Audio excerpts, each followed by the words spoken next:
오늘 말씀은 요한계시록 1장 1절로 3절을 말씀드리겠습니다.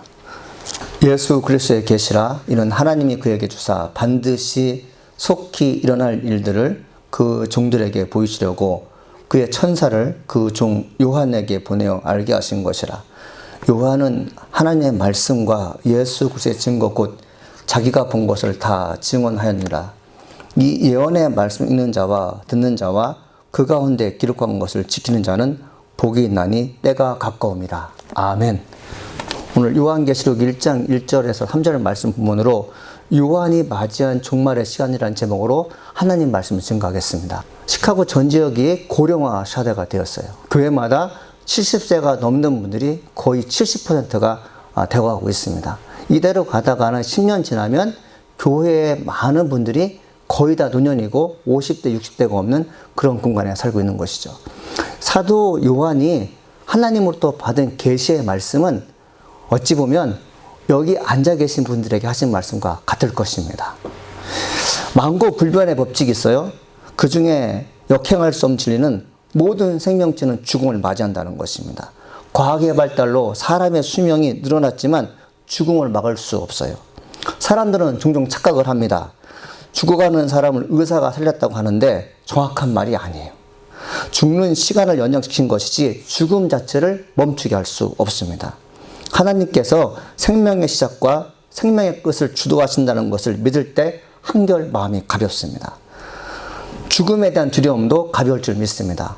과학자들은 씨앗을 만들기에 많은 노력을 했다고 합니다.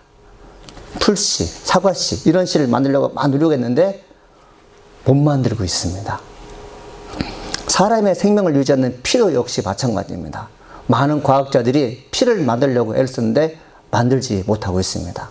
생명과 씨앗은 하나님께서 말씀으로 창조하신 건데 세상의 일부 과학자들이 창조주를 부족하는 과학자들이 하나님 말씀에 반항하는 의지로 뭘 만드는 거예요? 씨앗과 피를 만들고 있는데 못 만드는 것이에요. 하나님의 고유한 권한인 생명은 하나님의 것이지 사람의 것이 아닙니다. 왕성한 활동량을 자랑했던 인간의 신체도 세월 앞에서 무너지는 것을 보게 됩니다. 신체적 나이, 정신적 나이가 예전만 못합니다. 무능한 신세가 되었다고 한탄을 합니다. 사는 것이 힘들다는 것을 알고는 저항도 해보고 노력할 때는 어느 정도 힘이 있을 때였어요. 진짜 힘들고 어려울 때가 언제인가 하면 이제 더 이상 내 힘으로 되는 것이 없다는 것을 인정할 때입니다. 요한계시록의 저자는 사도 요한입니다. 요한이 환상을 보고 예수님을 들려주셨던 예언의 말씀을 기록한 계시록은 인간의 과거와 현재의 미래를 연결해줘요. 뿐만 아니라 세상의 모든 현상들을 계시를 통해서 우리는 알게 합니다. 여러분 요한계시록을 읽으면서 종말의 때 어떤 일이 일어날지 미래가 어떻게 될지 과거에 어떤 일인지 여러분이 깨닫게 되고 이해하게 되고 믿게 된다면 천국은 이미 여러분의 것인 줄 믿습니다. 그래서 요한계시록의 말씀을 증거할 때 저도 되게 무겁고 염려가 되고 걱정스러운 마음으로 말씀을 증거한 것은 어떤 이유냐면 하나님께서 요한계시록에 있는 말씀을 성령을 통해서 목회자의 마음을 이해시키지 못하면 여러분에게 못 증거하는 것입니다. 이 계시록이라는 뜻은 어떤 뜻이냐면은 아포칼립스라는 헬라어 원어인데 숨겨진 것, 가려운 것을요 드러난다는 뜻이 있어요. 또 어두운 것을 비친다. 명확하지 않는 것이 밝게 드러나는 뜻도 갖고 있습니다. 비밀이 많은 세상에 살고 있어요. 부부 사이에도 비밀이 있습니다. 친구 사이에도 비밀이 있습니다. 세상은 나에 대해서 상당히 위로해주고 위안을 주고 평안을 주고 기쁨을 주는 것 같지만 정부는 정부 나름대로 국민 앞에 알리지 않는 비밀이 있습니다. 사람도 마찬가지예요. 사람의 속마음을 어떻게 알 수 있어요? 사람의 어두운 마음을 인간이 볼 수 있다면 얼마나 좋겠어요. 세상도 사람도 우리가 알 수 없는데 누가 알게 하시냐면 하나님의 아들 예수께서 말씀하신 줄 믿습니다. 왜? 계시는 숨겨진 것을 보게 하는 것이고 보지 못하는 것을 보게 하시는 거기 때문에 계시의 말씀을 예수님 통해 듣게 되면 여러분 가볍게 그리고 편안하게 살 줄 믿습니다.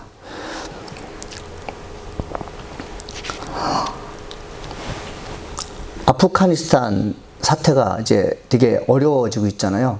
아프가니스탄 카불에서 탈출하여 폴란드 난민 센터에 있던 형제가 있었습니다. 난민센터에 있으면서 배가 고프니까 숲속에 들어가서 버섯을 따서 숯불을 끓여 먹었어요. 숯불을 끓여 먹고 난 다음에 동생이 죽었습니다. 그리고 형은, 6살 형은 병원에 갔는데 거의 죽음 직전이에요. 의사가 뭘 먹었나 봤더니 독버섯을 먹은 거예요. 독버섯을 숯불에 끓여서 먹었는데 5살 된 아이는 죽었어요. 병원에 실려갔는데 뇌사상 때 내가 더 이상 정상적인 기도를 하지 못하기 때문에 죽어버렸고 6살 형은 병원에 지금 있어요. 여러분, 사람이 궁지에 몰리게 되면 어떤 일이 벌어진지 아십니까? 그동안 먹지 말아야 할 버섯도요, 알고 있어요. 그런데 사람이 힘들고 어려게 되면요, 눈에 보이는 버섯이 식용버섯인지 독버섯인지 모르게 됩니다. 여러분, 우리가 지금 연세가 많은 분들이 계시는데 여러분이 왜 힘든가 하면 예전만큼 총명하지가 않아요. 예전만큼 분별력이 없습니다. 예전만큼 들리는 것도 잘 안 들려요. 그리고 틀리하신 분들은 본인이 말한 내용이 세기 때문에 상대방이 못 알아들어요. 그러니까 어떤 일이 벌어집니까? 내 진심은 이게 하는데 왜 못 알아듣는 거야? 하게 하는 거예요. 그렇죠? 여러분, 우리 어른들의 삶은 제가 보기에도 참 고귀했고 아름답고 충성스럽고 누가 봐도 자신만만한 사람들이었어요. 그런 어르신들이었어요. 그런데 시간이 지나면서 어떤 일이 벌어집니까? 엄마, 이건 독버섯이야, 못 먹는 거야. 이런 소리를 듣게 돼요. 아버지, 거기는 가면 안 되는 곳이에요. 이런 소리를 듣게 돼요. 옛날엔 눈 감고도 찾아가는 것이었고 옛날엔 눈 감고도 유리한 것인데 지금 와서는요, 그게 안 되는 것이에요. 여러분, 맞죠? 그래서 지금 여러분들이 들어야 할 것이 뭐냐면 예수님의 말씀 듣는 것이에요. 다른 건 다 잊어버려도 하나님의 아들 예수님께서 나를 구원하신다, 이 말씀을 믿고 살게 되면 한결 편안할 줄 믿습니다. 사도 요한이 어떤 사람인지 아십니까? 마가복음 3장 17절에 이렇게 써 있어요. 또 세베대 아들 야고보와 야고보의 형제 요한이 이들에게는 보아너게 곧 우리의 아들이라는 이름을 더하셨느니라, 이렇게 되어 있어요. 예수님께서 12명의 자를 부르신 다음에 베드로에게는 시몬이라는 이름을 져줬어요. 별명을 져준 거죠. 그리고 야고보와 요한은 예수님께서 우레의 아들이라는 이름을 져줬어요. 우레는 천둥이거든요. 예수님께서 요한과 야고보를 보니까 어떤 사람이 성격이 거칠은 거예요. 승질이 대단한 사람들이에요. 싸움하는 것을 죽이는 것이에요. 이 두 형제는 어떤 것을 하면 낙을 이루냐면 싸움하는 것을 낙을 이루는 거예요. 참지 못하는 것입니다. 그러니까 오죽했으면 예수님께서 두 형제에게 너희들은 천중의 아들이야, 이렇게 얘기하죠. 그런데 여러분들, 그들이 예수를 만난 후에 어떻게 바뀌어요? 순한 어린 양으로 바뀝니다. 예수님의 12명 제자 가운데 야고보는 맨 처음에 순교를 당해요. 요한은 순한 양이 되죠. 의리가 있었어요. 예수님 십자가에 못 박혀 돌아가실 때 갈보리 정상에는 12명의 제자 가운데 11명은 다 뿔뿔이 도망가거나 흩어졌습니다. 그런데 예수님의 제자 요한은 예수님께서 죽는 그 현장에 끝까지 남아 있었어요. 예수님께서 뭐라고 말씀하십니까? 마리아 어머니를 보고 보라, 내 어머니라, 이렇게 말씀하셨어요. 이건 무엇입니까? 나는 이제 이 땅이 없을 것인데 내 어머니를 누구에게 맡기면 좋겠느냐? 요한아, 내 어머니 부탁한다, 이렇게 가신 거죠. 거칠었던 요한, 정말 그러니까 천둥의 아들 이름을 얻던 그 요한이 예수님의 품에 의자여 눕기도 합니다. 예수님의 무릎에 무릎을 뱉고 누워 있어요. 이게 가능할까요? 거칠었던 사람인데 어떻게 그것이 가능해요? 요한은 하나님 말씀을 증거하는 종으로 끝까지 살잖아요.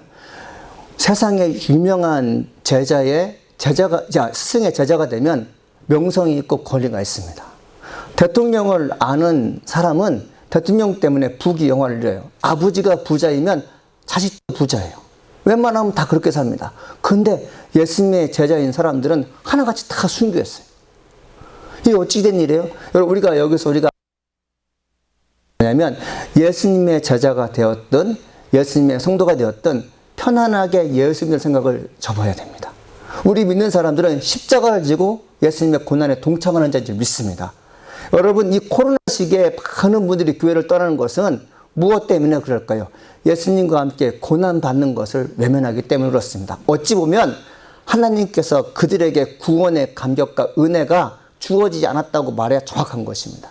우리가 지금 이 현난의 세상에서 어떻게 기도해야 되냐면, 하나님, 구원받지 못한 사람들이 교회를 떠나고 있는데 은혜를 베푸셔서 저들이 예수를 만날 수 있도록 축복해달라고 기도할 줄 믿습니다.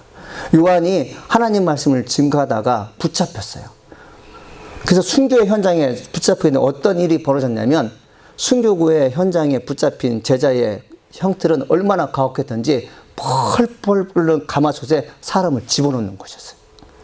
요한이 붙잡혀서는 펄펄 끓는 가마솥에 통째로 던져지게 됩니다. 그리고 뚜껑을 닫아버려요. 여러분, 삼계탕 끓여보셨죠? 2시간 푹 고면 아들아들하고 다 먹기 죽게 바뀌잖아요. 사람을 그렇게 가혹하게 형벌했던 거죠. 핍박했던 병사들이 뚜껑을 열었어요. 죽었다고 생각했죠. 그런데 사도 요한이 멀쩡하게 살아있는 것입니다. 사람들이 두려워했어요. 나는 하나님 믿지 않지만 이 사람 있는 하나님이 사도 요한을 살린 거 보게 되니까, 만약에 우리들이 사도 요한을 해코자 하면 천벌 받을 것이 두려워서 사도 요한을 풀어주게 됩니다. 풀어주고 난 다음에도 복음을 친 거예요. 그러다가 유배진 반모섬에 갇히게 됩니다. 여러분, 유배진 반모섬은 에베소에서 70마일 거리에 떨어져 있는 그런 작은 섬이었는데, 어떤 사람들이요? 아주 악질인 사람들만 가둬두는 곳이었어요. 그곳에는 채석장이 있었는데 나이가 많든 적든 상관하지 않고 모든 사람이 노동할 수 없는 사람이었어요. 여러분, 그 당시 사도 요한의 나이가 96세였어요. 여기 96세이신 분 없으시죠? 96세의 나이를 가진 사도 요한이 채석장에서 돌을 고르며 살았다고요. 연세가 많은 성도들이 많아지는 시기가 되었어요. 교회마다 참 많습니다. 연세가 많다는 것은 세례 요한의 생애를 겪었던 분들이에요. 예수 만나기 전엔 여러분들도 우리의 아들이었어요. 성격이 별로 안 좋은 분들이었어요. 예수 만나기 전에는 속된 말로 나를 누가 좋아할까 할 정도로 정말 힘든 인생이었어요. 어느 분은 예수 만나기 전과 달리 예수 믿고 난 다음에 순한 양으로 바뀐 분들이 있어요. 어떻게 사람이 저렇게 바뀌었지라고 할 정도로 천사처럼 바뀐 사람이 있어요. 여러분, 우리는 예수 만난 사람으로서 사도 요한을 닮아야 될 줄 믿습니다. 뭘 닮아요? 여러분, 인생의 전 스토리를 다른 사람과 비교했을 때 거의 비슷하지만 사도 요한을 닮아야 할 이유는 무엇입니까? 그가 하나님의 음성을 들어요. 계시의 말씀을 들어요. 하나님께서 예수를 통해서 알려주신 내용을 천사를 통해서 사도 요한이 받습니다. 오늘 계시록 1장 1절 세번역 성경 이렇게 써 있습니다. 이것은 예수 그리스도의 계시입니다. 하나님께서 반드시 속히 될 일을 자기 종들에게 보이시려고 예수 그리스도께 이 계시를 주셨습니다. 그래서 그리스도는 요한에게 천사를 보내어 이 일을 알게 하셨습니다. 이렇게 되어 있어요. 계시가 뭐라고 했죠? 열어서 보여준다고 했잖아요. 하나님께서 숨겨놓은 진리를, 시크릿을 아들에게 보여주셨는데 아들이 천사를 통해서 요한에게 말씀하신 거예요. 여러분, 다 힘들고 어렵고 혼돈의 세계니 뭐라는 세계니 그렇게 어려워요. 근데 96세 고령의 나이에 하나님의 음성을 듣는 여러분 행복한 시간을 마련하게 됩니다. 여러분, 우리 인생이 다 비슷비슷해요. 아무리 잘 사는 집안도 문이 없는 집안이 하나도 없습니다. 그거 안에 자녀도 마찬가지예요. 저는 그런 거 경험했어요. 한국에 있을 때 어느 곳을 방문했는데, 기관을 방문했는데, 여러분 이름만 들어도 아는 높은 관직에 있는 사람들이었어요. 근데 그 높은 관직에 있는 아들이 정신적으로 문제가 있어서요 살아요. 나이가 17살인데도 불구하고 사람들 앞에서 벌거벗고 다녀요. 여자들 마찬가지예요. 누구냐고 물어봤더니 어느 방송사의 모 국장의 아들이래요. 이름만 들어도 알고 있는 기업의 자녀들이에요. 우리가 보기에는, 겉으로 보기에는 화려한 명성과 더불어 많은 사람이 칭송을 받으며 닮고 싶은 사람들인데, 그 닮고 싶은 그 부류 안에 말할 수 없는 어려움이 있다는 거죠. 여러분, 그 말할 수 없는 어려움이 있을 때 희망을 주고 소망을 갖고 다시 살 수 있는 기회를 어디에서 얻습니까? 예수님의 말씀 들을 때 얻는 것이에요. 믿으십니까? 반모섬에서 유배 생활하면서 96세에 고령된 그 할아버지가 살 희망이 어디가 있겠어요? 이제 죽었구나 싶었는데 하나님께서 예수를 통해서 말씀하신 거예요. 그 말씀을 듣고 어떤 마음이 생깁니까? 내가 이 말씀을 잘 기억했다가 풀려나게 되면 이 말씀을 잘 기록해서 전해야겠다는 생각이 드는 거죠. 이게 바로 요한계시록인 것입니다. 여러분, 오늘날 세상이 어떻습니까? 자신을 키워준 할머니를 죽이는 손자가 있어요. 여러분, 손자 너무 귀하게 여기지 마세요. 큰일 날 수 있어요. 죄송합니다. 이런 말씀 드려서. 나는 안 그래. 그게 아니에요, 여러분들. 파렴치한 스텝파더가 자기 부인이 낳은 딸 아이가 20개월 됐는데 스텝파더가 아버지가 성폭행했어요. 정신이 좀 모자른 친구가 있었는데 그를 괴롭히다 못해서 어떤 일까지 벌었냐면 죽여서 안매장해 버렸어요. 이게 오늘날 우리의 세상이에요. 이렇듯 어둡고 비명을이라도 지르고 싶은 세상임에도 불구하고 교회가 텅텅 비어가고 있어요. 하나님 찾지 않습니다. 쇼핑하기 위해, 음식 먹기 위해, 취미생활하기 위해 집을 나서지만 교회를 찾기 위해서 집을 나서는 사람의 숫자가 현저하게 줄어들고 있어요. 요한이 핍박을 받으면서 살던 그 시기에 하나님의 계시의 말씀이 예수를 통해 전달되고 예수는 천사에게 명령하여 성부 하나님과 성자 예수님만이 알고 있는 계시의 말씀을 지금 들어야 되는데 안 들으려고 해요. 사랑하는 여러분, 십자가를 바라보십시오. 저 바라보지 말고 예수님께 진지하게 물어보십시오. 여러분, 이 세상 너무 어렵고 힘든 세상이에요. 배신이요? 이건 언제나 볼 수 있는 것입니다. 어제 그렇게 살갑게 지냈던 그 친구가 오늘에 와서는요, 적이 돼버려요.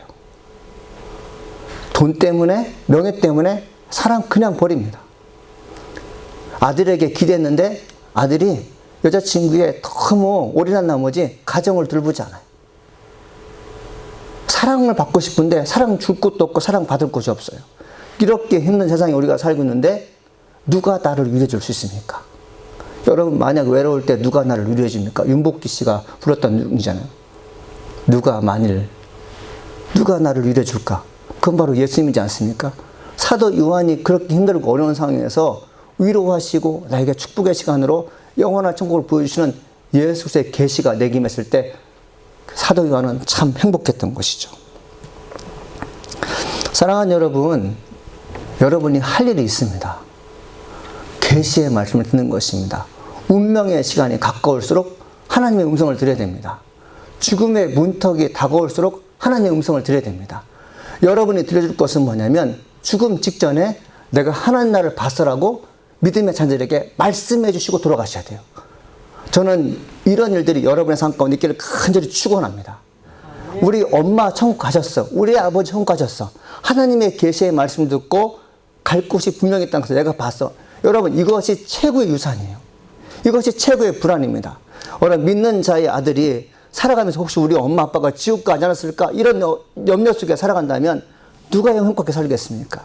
사도 요한이 힘들고 어려운 가운데 죽음 직전에 하나님의 음성을 듣고 이 계시의 말씀을 기록하여 지금 우리가 읽는 것처럼 여러분이 할 일의 말이 무엇입니까? 예수 그리스도의 말씀을 자녀들에게 증거하는 것입니다. 그래서 사도 요한의 임무가 바로 그것이었던 것이었어요.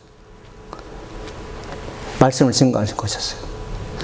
1920년 전 일이에요, 이게. 사도 요한이 그리스도의 복음을 증거할 때와 지금 2021년은 닮은 점이 참 많습니다. 세상이 닮았고 사람들이 닮았습니다. 세상은 악한 권세에 의해서 끌려가고 있어요. 세상 사람은 비열했고 무자비했고 무정했습니다. 사탄의 권세가 그의 수와 둘린에 불확실한 미래를 가슴에 품게 되는 것이 예정되어 있었어요. 예수는 이렇듯 위험한 미래를 안겨주고 싶지 않았던 거죠. 예수님은 계시를 통해 사도 요한에게 미래의 상황들을 보여주고 싶었던 것입니다. 예수님은 지금처럼 세상이 함몰되어 살아가는 큰 일이 일어날 것을 예언해 주셨고 사도 요한이 이걸 받은 것입니다. 그래서 요한이 2절에 이렇게 얘기합니다. 요한은 자기가 본 것을 다 증언하였습니다. 그것은 예수 그리스도께서 하신 진리의 말씀, 즉 하나님의 계시였습니다. 사도 요한의 임무가 뭐라고요? 예수 그리스도의 계시를 증거한 것입니다. 목회자의 역할, 성도의 역할은 예수님이 계시로 보여주는 것을 전달하는 것입니다. 교회가 건강하고 개인의 영적 생활이 한결같고 견고한 성도는 예수님께서 보여주신 계시가 있기 때문에 그래요. 사랑하는 여러분, 저는 목회자로서 양심을 가지고 선포하고 싶은 것이 있어요. 신앙이 흔들리고 교회를 떠났다는 것은 무엇입니까? 예수님이 주시는 계시의 말씀을 듣지 못했기 때문에 그래요. 믿으십니까? 이거는 제 말씀이 아니라 성경이 우리를 통해서 하신 말씀이에요. 이 말씀이 거부스럽고 거역스러우면 그 영혼이 악한 영으로 가득한 것입니다. 사탄은 우리의 마음을 변화시켜서 하나님 말씀 듣는 것을 싫어해요.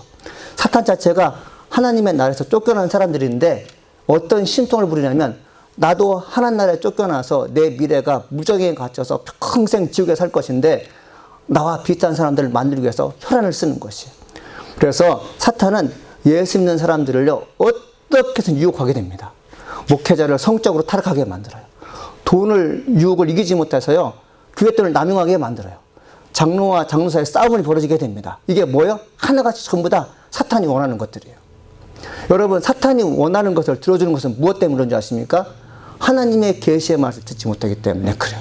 천국과 지옥이 있다는 미래적 상황에 대해서 하나님으로부터 음성도 못 들었고 주께서 보여주는 걸 못 봤기 때문에 우리의 현안이 너무 어려운 것이에요.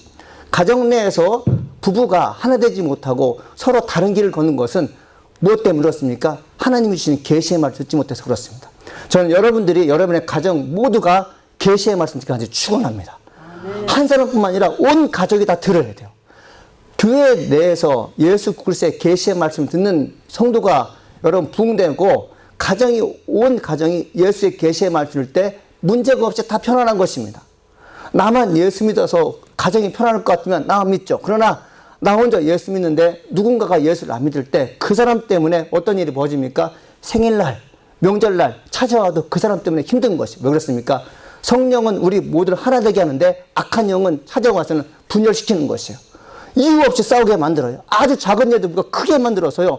부모와 사이를 갈라놓게 만듭니다. 하나님과 원수가 맞게 돼요. 왜 그렇습니까? 계시의 말씀 듣지 못했기 때문에 그래요. 사도 요한이 이렇게 힘들고 어려울 때 하나님의 말씀 들었을 때 희망이 생긴 것이에요. 그래서 복음을 증거하겠다고 마음먹은 것이죠. 요한은 내가 증거하는 말씀 듣고 지키는 자가 복이 있다고 기록하고 있어요. 3절입니다.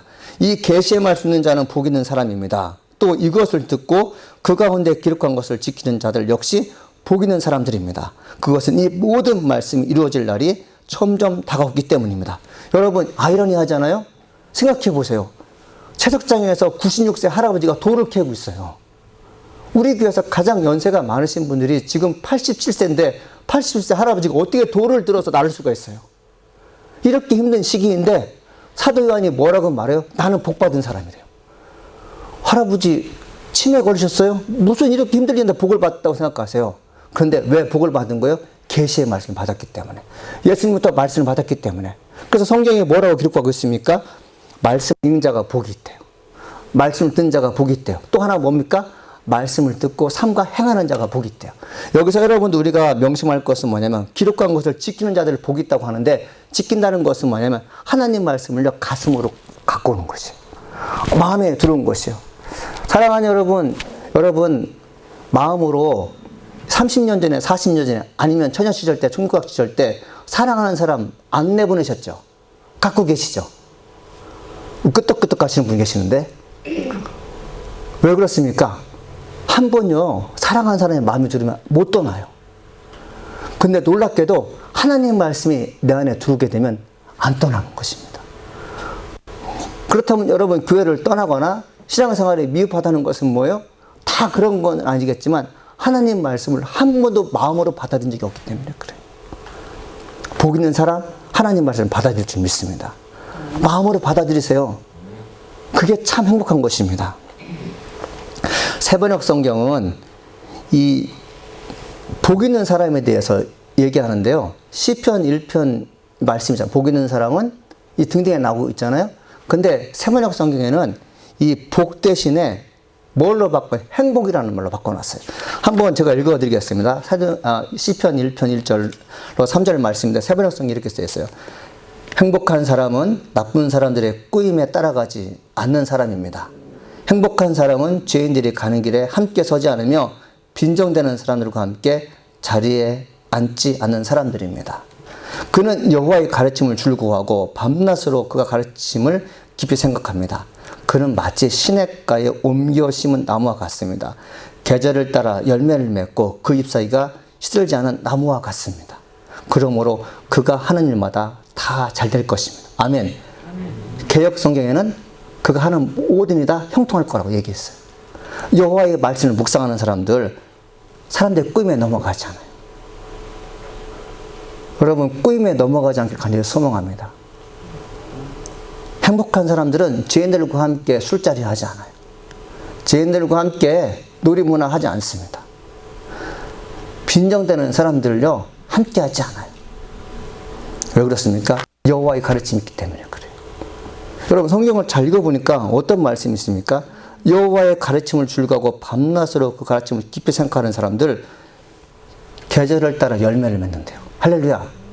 여러분, 열매 맺고 싶은 것이 뭐예요? 정말 열매 맺고 싶은 것이 뭐예요? 원하는 것이 무엇입니까? 행복이잖아요. 복 받는 거잖아요. 행복과 복이 어떻게 주어진다고요? 여호와의 말씀을 묵상하는 사람에게 주어진다는 거죠. 계시의 말 듣는 것을 즐거워한다는 거죠.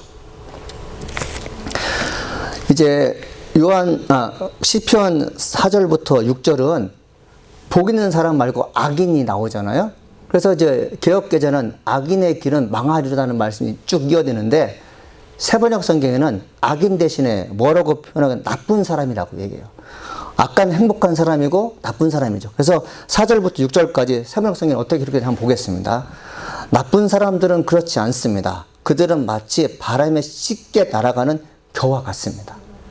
여러분, 나쁜 사람들 하나님 말씀 묵상하지 않으면 겨우같이 날아가는 거예요. 환란이 있게 되면 훅 날아가는 것입니다. 여러분, 하나님 앞에서 나는 신앙이 있습니다라고 여러분을 증거해야 되는데, 나타나야 되는데 예배 빠지지 마십시오. 예배 빠지는 것은 나쁜 사람들이에요. 하나님 말씀이 마음에 없기 때문에 환란이 있거나 어떤 유익일 때마다 바람 부는 대로 다 날아가는 사람들이에요. 5절입니다. 그러므로 나쁜 사람들은 하나님께서 내신 벌을 견뎌낼 수 없을 것입니다. 시편 기자의 다윗이 이런 말한 것이에요. 시편은 우리에게 시이고 그리고 되게 편안한 말씀들을 많이 증거하는 것으로서 많은 사람들이 힘들고 어려울 때 듣습니다. 그런데 뭐라고 얘기해요?